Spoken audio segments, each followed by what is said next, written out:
மூவேந்தர் நாத்தவழ்ந்து முச்சங்கம் நின்றாடி பாவேந்தர் நெஞ்சத்து பாவையாய் நூலேந்து முந்தனிடை யான் பெற்ற இன்பமெல்லாம் வையமுற எந்த நிலை வந்திடுவாய் விரைந்தே என்று என் தமிழனையை போற்றி வணங்கி இன்றைய சமூகம் நம் இளைஞர்களுக்கு அளிப்பதுதான் அதிகம் என்கிற உண்மையை ஆணித்தரமாக எடுத்தியம்ப வந்துள்ளேன். நம் சமூகம் நமக்கு என்ன சார் கொடுக்கல? சிறு வயதிலிருந்தே பேசிக் கொண்டிருக்கும் என்னை போன்ற இளம் பேச்சாளருக்கு இந்த கல்யாண மாலை மேடையிலே நின்று பேசுவது என்பது எவ்வளவு பெரிய கனவு தெரியுமா? இந்த கனவை நினைவாக்க நம் சமுதாயம் அளித்துள்ள இப்படிப்பட்ட வாய்ப்பு மேடையிலே நின்று கொண்டு சமூகம் கெடுப்பதுதான் அதிகம் என்று எதிரநீரனால் பேச முடிகிறது என்றால் இந்த சமுதாயம் அவர்களை பார்த்து கேட்கத்தான் செய்கிறது. யூடியூப் ரூட்டஸ்.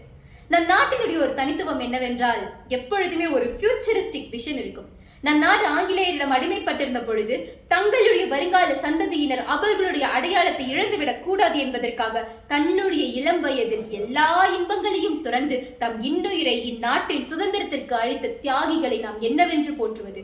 நீங்கள் நினைத்து பாருங்கள் இளைஞர்களே, நம் நாட்டில் பல்வேறுபட்ட மக்கள் இருக்கிறார்கள், பல்வேறுபட்ட மொழிகள் இருக்கிறது, மதங்கள் இருக்கிறது, இனங்கள் இருக்கிறது. ஆனால் நாம் அனைவருமே ஒன்றுபட்ட இந்தியா என்கிற ஒற்றை புள்ளியில் ஒற்றுமையாகத்தானே நின்று கொண்டிருக்கிறோம். வேலை வாய்ப்பை தேடி தென்னிந்தியர்கள் வடமாநிலத்திற்கு செல்வதும் வடமாநிலத்தவர்கள் தென்புலத்திற்கு வருவது என்பது மிக சாதாரணமான ஒன்றுதான். ஆனால் ஒருபோதும் இங்கிருப்பவர்கள் வடமொழியை கற்று அங்கு செல்வதில்லை, அவர்கள் தென்மொழியை கற்று இங்கு வருவதில்லை. 30 கோடி முகமுடையால் இவள் மொய்ப்புற ஒன்றுடையாள், இவள் செப்பு மொழி 18 என சிந்தனை ஒன்றுடையாள் என்கிற ஒரு ஒன்றுபட்ட இந்தியாவை இந்த சமூகம் நமக்கு அளித்திருக்கிறது.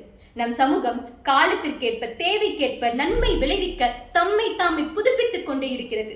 19-20 வயசுல பசங்க ஊதாரித்தனமா சுத்துவாங்க.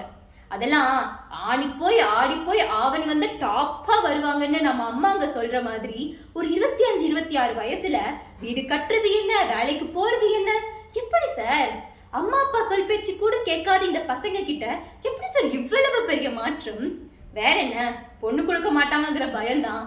அந்த காலத்துல எல்லாம் கல்யாணம் பண்றதுக்கான பேசிக் குவாலிஃபிகேஷனே ஊதாரித்தனமா சுத்துறது தான். கால்கட்டுங்கிற பேர்ல பிடிச்சி கல்யாணம் பண்ணி வச்சிருவாங்க. ஆனால் இதெல்லாம் இன்றைய காலத்தில் சாத்தியமே இல்லை.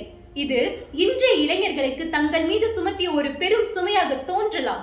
ஆனால் உண்மையிலேயே இது அவர்களுக்கு தங்களுடைய வாழ்க்கை பற்றின சிந்தனையையும் தெளிவையும் பொறுப்பையும் தான் இந்த சமூகம் அவர்களுக்கு அளித்திருக்கிறது என்கிற உண்மையை யாராலும் மறுக்க முடியாது.